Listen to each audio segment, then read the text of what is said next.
నమస్తే Bhavat media news కు స్వాగతం. కులగణనపై సుప్రీంకోర్టు తీర్పు చారిత్రాత్మకం. కేంద్ర ప్రభుత్వం మరియు బీసీల విజయమని జాతీయ బీసీ సంక్షేమ సంఘం అధ్యక్షుడు ఆర్ కృష్ణయ్య తెలిపారు. బీసీ భవన్లో ఏర్పాటు చేసిన సమావేశంలో ఆర్ కృష్ణయ్య మాట్లాడుతూ జనగణనలో కులగణన చేపట్టాలని కేంద్ర ప్రభుత్వం తీసుకున్న నిర్ణయానికి వ్యతిరేకంగా కొందరు అగ్రకులాల వారు సుప్రీంకోర్టులో దాఖలైన రెడ్ పిటిషన్లను సుప్రీంకోర్టు ధర్మాసనం కొట్టివేయడం పట్ల రాజ్యసభ సభ్యులు ఆర్ కృష్ణయ్య హర్షం వ్యక్తం చేశారు. ఇది చారిత్రాత్మక విజయమన్నారు. కులగణన చేయాలని కేంద్ర ప్రభుత్వం తీసుకున్న నిర్ణయం విధానపరమైందని, దీని విషయంలో కోర్టు జోక్యం చేసుకోబోమని చెప్పిందన్నారు. అనవసరంగా కొందరు ప్రతిపక్షాలు కేంద్రాన్ని దుమ్మెత్తిపోసి కులగణన కేంద్రం చేయలేదని దుష్ప్రచారం చేస్తున్నారని, ఇప్పుడు సుప్రీంకోర్టు తీర్పుతోనే వాస్తవాన్ని తెలుసుకోవాలని హితో పలికారు. కేంద్రం కులగణన చేయకపోతే కొందరు వ్యతిరేకిస్తూ సుప్రీంకోర్టులో కేసు ఎందుకు వేస్తారని ప్రశ్నించారు.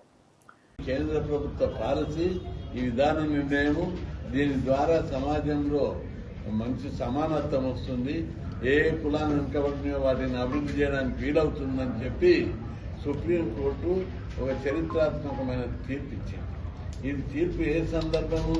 కొందరు సుప్రీంకోర్టు మన కేంద్ర ప్రభుత్వము 6 నెలల క్రితం నిర్ణయం తీసుకుంది. కులగణన చేస్తామని కేంద్ర ప్రభుత్వం నిర్ణయం తీసుకొని ప్రకటించింది. పార్లమెంట్లో కూడా ప్రకటించారు. అనేక సందర్భాలలో పాలసీ మ్యాటర్గా ఆదేశాలు జారీ చేశారు. జనగణన సెన్సస్ డైరెక్టర్ రాశారు. దీంతో కొందరు అగ్రకుల సోదరులు కులగణన చేయొద్దు అని చెప్పి సుప్రీంకోర్టుకు పోయారు. పోతే వాదోపవాదాలు చాలా జరిగినాయి. సుప్రీంకోర్టు కేంద్ర ప్రభుత్వం గట్టి వాదన వినిపించింది. కులగణన చేసినట్టయితేనే సమాజంలో ఈ భారతీయ సమాజం కులం పునాదుల మీద నిర్మించబడ్డది. పేదరికము, అవిద్య, ఉద్యోగము, అధికారము, డబ్బు, సంపద, గౌరవం ఇవన్నీ కూడా కులాన్ని బట్టి నిర్ణయించేటటువంటి సమాజం భారతీయ సమాజం. అందుకే ఈ వివక్షతలు, అసమానతలు, సామాజిక ఆర్థిక వివక్షతలు, సామాజిక ఆర్థిక అసమానతలు, రాజకీయ అసమానతలు తొలగిపోవాలంటే తప్పనిసరి ఏ కులాలు వెనుకబడినాయో ఆ కులాలకు మనం ప్రత్యేకమైనటువంటి ప్రాతినిధ్యం కల్పించాలంటే ఆ కులాల లెక్కలు తెలవాలి. ఏ కులం ఎక్కడ వెనుకబడిందో కులాల వారి లెక్కలు తీసినప్పుడే అది తెలుస్తుంది. కరెక్ట్ స్టాటిస్టిక్ ఫిగర్ తెలుస్తుంది అని చెప్పి సుప్రీంకోర్టులో కేంద్ర ప్రభుత్వం వాదించింది. కేంద్ర ప్రభుత్వ వాదనను సుప్రీంకోర్టు ఏకీభవించింది. నిజమే, కులాల లెక్కలు ఉన్నప్పుడే సమాజంలో అభివృద్ధికి చర్యలు తీసుకునే వీలైతుంది. ఏ కులం అభివృద్ధి చెందలేదు, ఏది చెందాలి. విద్యలో ఏ కులం అభివృద్ధి చెందలేదు, ఉద్యోగాలలో ఏ కులానికి ప్రాతినిధ్యం లేదు, రాజకీయంగా ఏ కులానికి ప్రాతినిధ్యం లేదు. ఏ కులాన్ని మనం డెవలప్ చేయాలి, ఏ రంగాల్లో డెవలప్ చేయాలనే విషయం మీద అప్పుడే లెక్కలు తెలిసినప్పుడే వస్తాయని చెప్పి సుప్రీంకోర్టు గట్టి ఆదేశాలు జారీ చేశారు. నేను చాలా రోజులుగా 3 నెలల కిందనే ప్రధానమంత్రిని, కేంద్ర హోంమంత్రి అమిత్ షాని కలిసి కులాల లెక్కలు తీయాలన్నప్పుడు వాళ్ళు వెంబడే స్పందించి ప్రకటించారు. ఆ తర్వాతనే కొందరు వ్యతిరేకి ఏది ఈ లెక్కలది సీట్ వచ్చింది, అది పట్టిక వచ్చింది, ఈ పట్టికలో లేదంటే అప్పుడు మళ్ళా కేంద్ర ప్రభుత్వాన్ని అడిగితే మొదట మేము చేసేది ఇప్పుడు ఇళ్ల లెక్కలు, 2వ దశలో కులాల లెక్కలు తీస్తాము, కులాల వారి కాలం పెడతామని చెప్పి పార్లమెంటు బయట క్యాబినెట్ మీటింగ్లో 2 సార్లు హోంమంత్రి అమిత్ షా గారు, అదేవిధంగా రైల్వే శాఖ మంత్రి, సమాచార శాఖ మంత్రి వైష్ణవ్ గారు వీళ్ళందరూ కూడా స్పష్టంగా ప్రకటించారు. అయినప్పటికీ కొన్ని రాజకీయ పార్టీలు కులాల లెక్కలు తీస్తలేరని చెప్పి కేంద్ర ప్రభుత్వం మీద దుమ్మెత్తిపోశారు.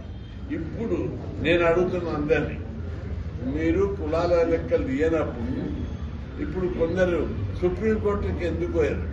మరి కేంద్ర ప్రభుత్వం మేము తీస్తున్నామని చెప్పి అప్పటి సుప్రీంకోర్టు ఇచ్చింది. ఎందుకు ఇచ్చింది? ఇది కేవలం కేంద్ర ప్రభుత్వం మీద దుష్ప్రచారం చేసి కుట్ర, చెడ్డ పేరు తెచ్చి కుట్ర చేశారు. ఈ 76 ఏళ్ల చరిత్రలో గత ప్రభుత్వాలు ఎవరైనా కులాల వారి లెక్కలు తీశారా? తీయలేదు. ఇప్పుడు బీజేపీ ప్రభుత్వం కేంద్ర ప్రభుత్వంలో ఉండి కులాల వారి లెక్కలు తీయడం అంటే ఇది ఒక చరిత్ర. ఇంత గొప్ప చరిత్రాత్మకమైన నిర్ణయం తీసుకున్న కేంద్ర ప్రభుత్వాన్ని అభినందించవలసినటువంటి ప్రతిపక్షాలు రాజకీయ ప్రయోజనాల కోసం విమర్శించారు. ఇది సరికాదు. ఇప్పటికైనా అన్ని పార్టీలు కనువిప్పు కలగాలి. ఈ 2వ దశ లోపల కులాల వారి లెక్కలు వస్తాయి. కులాల వారి లెక్కలు రాగానే కేంద్రంలో బీసీ బిల్లు వస్తుంది, చట్టసభలో రిజర్వేషన్లు వస్తాయి, అదేవిధంగా విద్యా ఉద్యోగాలలో రిజర్వేషన్లు పెరుగుతాయి, అదేవిధంగా బడ్జెట్ పెరుగుతుంది. జనాభా లెక్కల ప్రకారం అన్ని రంగాల లోపల ఈ కులాలు డెవలప్ అయ్యేటటువంటి అవకాశం కలుగుతుంది. కాబట్టి జనాభా లెక్కలు వచ్చినాక బీసీల పంట వండుతుంది. ఎందుకంటే రిజర్వేషన్లు పెరుగుతాయి, చట్టసభలో రిజర్వేషన్లు వస్తాయి, అనేక రంగాల్లో అభివృద్ధి చెందేటటువంటి మార్గాలు ఏర్పడతాయి. కాబట్టి అందరూ కూడా కేంద్ర ప్రభుత్వానికి సహకరించాలి. కేంద్ర ప్రభుత్వం 3-4 సార్లు చెప్తే కూడా ప్రతిపక్షాలు దుమ్మెత్తిపోశాయి. వాళ్ళు చేయలేదు, వీళ్ళు చేస్తుంటే దానికి వంకర టింకర కథలు కార్ఖానాలు అన్ని అల్లి చాలా చెడ్డ పేరు దావడానికి స్వయాన ప్రధానమంత్రినే బీజేపీ పార్టీ బీసీనే ప్రధానమంత్రి చేసింది. అట్లా రాష్ట్రపతిని ఒక ట్రైబల్ను చేసింది, ఉపరాష్ట్రపతి ఒక బీసీని చేసింది, 27 మంది కేంద్ర మంత్రులు చేసింది. ఇంత బీసీ కమిట్మెంట్ తోటి బీజేపీ పార్టీలో ఉన్నటువంటి అందరూ రాజ్యాంగబద్ధమైన హోదా పదవులు ఉన్న వాళ్ళందరూ బీసీ ఎస్సీ ఎస్టీలే ఉన్నారు. అఖిల కులాలు జెండా మోసే పదవులు ఉన్నారు. అట్లాంటప్పుడు బీజేపీ పార్టీని బీసీ వ్యతిరేకి అని ఎట్లా అంటారు? పాలసీలు మారుతాయి, విధానాలు మారుతాయి. ఇప్పుడు బీజేపీ పార్టీ మొత్తం బీజేపీని బీసీలకు అప్పజెప్పింది. కాబట్టి ఈరోజు కులాల లెక్కలు తీస్తున్నారంటే దాని కమిట్మెంట్ను ఆలోచించాలని చెప్పి, అందుకే ప్రతి ఒక్కరు కూడా దీన్ని అభినందించాలి. మొత్తం బీసీ సంఘాలందరూ కూడా ప్రభుత్వానికి అండగా నిలబడాలి. జనాభా లెక్కలు రాంగడువే బీసీలకు అన్ని రంగాల కేంద్రంలో ప్రత్యేక మంత్రిత్వ శాఖ వస్తుంది. విద్యా ఉద్యోగ రిజర్వేషన్లు జనాభా ప్రకారం 50% పెరుగుతాయి. చట్టసభలో రిజర్వేషన్లు వస్తాయి. లోకల్ బాడీ రిజర్వేషన్లు 50% పెరుగుతాయి. అన్ని రంగాల్లో బీసీల అభివృద్ధికి మార్గం ఏర్పడుతుంది, సాఫ్ట్వేర్ రోడ్ ఏర్పడుతుంది, ఎజెండా వచ్చేస్తుంది. కాబట్టి బీసీలో ఇది కేంద్ర ప్రభుత్వ విజయం, బీసీల విజయం అని చెప్పి సందర్భం మీ అందరి ద్వారా సమాజానికి తెలియజేస్తున్నా.